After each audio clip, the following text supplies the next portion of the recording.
ఈరోజు సీరియల్లో ట్విస్ట్ మామూలుగా ఉండదు. సందీప్ అరెస్ట్ అవుతాడు. అసలు ఏం జరిగింది? పలుకే బంగారం అయిన సీరియల్ జూలై 14వ ఎపిసోడ్లో ఏం జరిగిందంటే, స్పెషల్ ఆఫీసర్గా ఒక కొత్త వ్యక్తి ఎంట్రీ ఇస్తాడు. క్రిమినల్ ఎంత వాడైనా చట్టం ఉంది. పాత కేసులు, కొత్త కేసులు, పెండింగ్లో ఉన్న కేసులు అన్ని ఫైల్స్ నా ముందు పెట్టండి అని ఆయన అంటారు. ఇక లోపలికి వెళ్ళగానే గంగాధర్ కనిపిస్తాడు.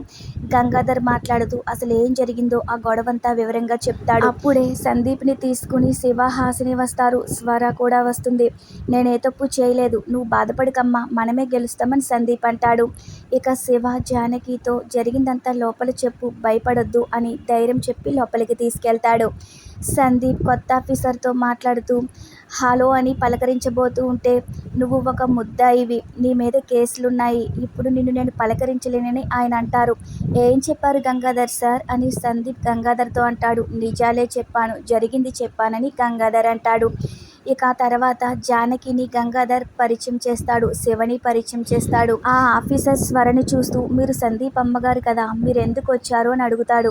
ఒక కొడుకు మీద ఇంకో కొడుకు కంప్లైంట్ ఇచ్చాడు, తల్లిగా తట్టుకోలేకే వచ్చానని స్వర అంటుంది.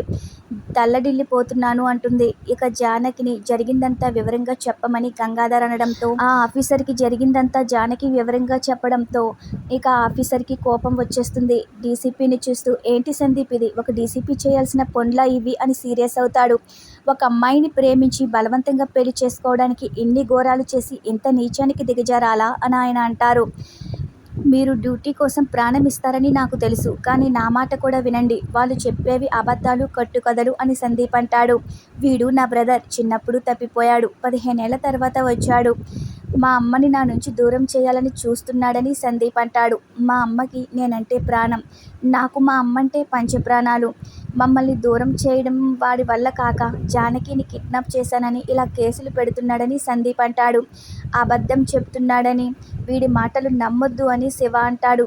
నన్ను చిత్రహింసలు పెట్టాడు, చంపాలని చూశాడని జానకి కూడా అంటుంది. నువ్వెన్ని చెప్పినా కుదరవు, సాక్ష్యాధారాలు, సీసీటీవీ ఫుటేజ్ ఇవన్నీ ఉండాలిగా అని సందీప్ అంటే, నా దగ్గర ఉన్నాయి అంటాడు గంగాధర్. నేను అవన్నీ సంపాదించాను, నా ఫోన్లోనే ఆ ఎవిడెన్స్ ఉందని, ఇప్పుడే ఫోన్ చూపిస్తానని గంగాధర్ బ్యాగ్ అంతా వెతుకుతాడు. ఫోన్ కనబడదు, ఫోన్ కనిపించట్లేదు అంటాడు. నా ఫోన్ చూసావా అని జానకిని గంగాధర్ అడిగితే, చూడలేదు అంటుంది. ఇది పక్కా ప్లాన్ అంటాడు సందీప్. నాకే పాపం తెలీదు అంటాడు. ఇక స్వరతో సందీప్ మాట్లాడుతూ, చూసావమ్మా ఇదంతా కుట్ర, జానకి ఏడుస్తూ చెప్తే నిజమైపోతుందా అంటాడు సందీప్. ఇక అప్పుడు గంగాధర్ నవ్వుతూ, ఇక నువ్వు నీ డ్రామాలు ఆపుతావా అంటాడు. నువ్వు కొట్టేసింది నిజమైన ఫోన్ అనుకున్నావు కదా, కాదు అదొక డమ్మీ ఫోన్ అంటాడు. నువ్వు ఫోన్ తీసుకోవడం నేను చూశాను అంటాడు గంగాధర్. ఆధారాలు ఉన్న ఫోన్ నా దగ్గర ఉంది అంటాడు. నా దగ్గరకు వచ్చి నా ఫోన్ తీసుకుంటే నేను చూడలేననుకున్నావా? అమ్మ హాస్పిటల్లో ఈ అమ్మాయిని దాచావు, అన్ని వీడియోలు, ఎవిడెన్స్ నా దగ్గర ఈ ఫోన్లోనే ఉన్నాయి చూడండి అని ఆ ఆఫీసర్కి గంగాధర్ ఫోన్ ఇస్తాడు. మొత్తం అందులో ఉన్న ఎవిడెన్స్ అన్నీ ఆఫీసర్ చూస్తాడు. స్వరకి చాలా కోపం వచ్చేసి సందీప్ని గట్టిగా కొడుతుంది. ఎందుకు ఇలా చేశావు అని నిలదీస్తుంది. ఇక అప్పుడే హోమ్ మినిస్టర్ ఫోన్ చేస్తుంది. స్పీకర్ పెట్టమంటుంది ఆవిడ. అక్కడ సందీప్ కేసు జరుగుతుంది కదా, నాకు గంగాధర్ ఫోన్ చేసి చెప్పారు, ఈ కేసులో నాకు సంబంధం ఉంది అని హోమ్ మినిస్టర్ అంటారు. జరిగిందంతా మా గంగాధర్ చెప్పారు. మా అమ్మాయిని సందీప్ పెళ్లి చేసుకుందామనుకుంది, ఆ పెళ్లి ఆగిపోవడం మంచిదైందని హోమ్ మినిస్టర్ అంటారు. కేసు సిచ్యువేషన్ ఎలాగుందని అడిగితే, కేసు క్లియర్గా ఉందని ఆయన అంటారు. ఇలాంటి వాళ్ళు సమాజంలో తిరగకూడదు, రిమాండ్కి పంపించేయండి అని హోమ్ మినిస్టర్ అంటారు. గట్టిగా కేసు పడేలా చూడమని హోమ్ మినిస్టర్ అంటారు. ఇక స్వర చాలా ఏడుస్తుంది. శిక్షాకాలం అయిన తర్వాతైనా మనిషిగా మారుతావని ఆశిస్తున్నానని ఆ ఆఫీసర్ అంటారు. సందీప్ని సస్పెండ్ చేసి రిమాండ్కి తరలిస్తారు. ఇక స్వర జరిగినవన్నీ తలుచుకుని ఏడుస్తూ ఉంటుంది. బాబీ, నువ్వు చెప్పినా నేను నమ్మలేదురా, నువ్వెంత చెప్పినా నేను వినలేదు, సందీప్ అంత రాక్షసుడని నేను అనుకోలేదని స్వర ఒంటరిగా కూర్చుని బాధపడుతూ ఉంటుంది.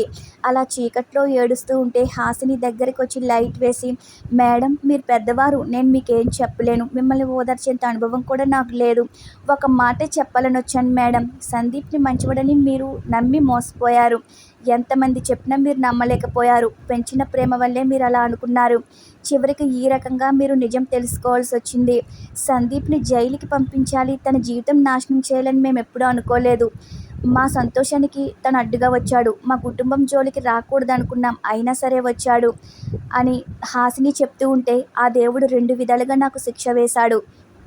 నా పెంపకంలో లోపాలు చూపించాడు. సందీప్ ఇలా అవ్వడానికి కారణం నా పెంపకం కూడా అని నేననుకుంటున్నానని స్వర అంటుంది. పెంచిన కొడుకు ఇలా అయ్యాడు. కన్న కొడుకు దూరమయ్యాడు. వాడితో అమ్మ అనే పిలుపుకి నేను ఓర్చుకోలేకపోతున్నానని స్వర అంటుంది. బాబీని తప్పుగా అర్థం చేసుకున్నాను అని ఏడుస్తుంది. కన్నబిడ్డని అర్థం చేసుకోలేని కఠినమైన తల్లిని అయిపోయానని స్వర బాధపడుతూ ఉంటుంది. ముందు ముందు ఎపిసోడ్లో ఏం జరుగుతుందో తెలుసుకోవాలంటే మన ఛానల్ని సబ్స్క్రైబ్ చేసుకోండి. Thanks for watching our video.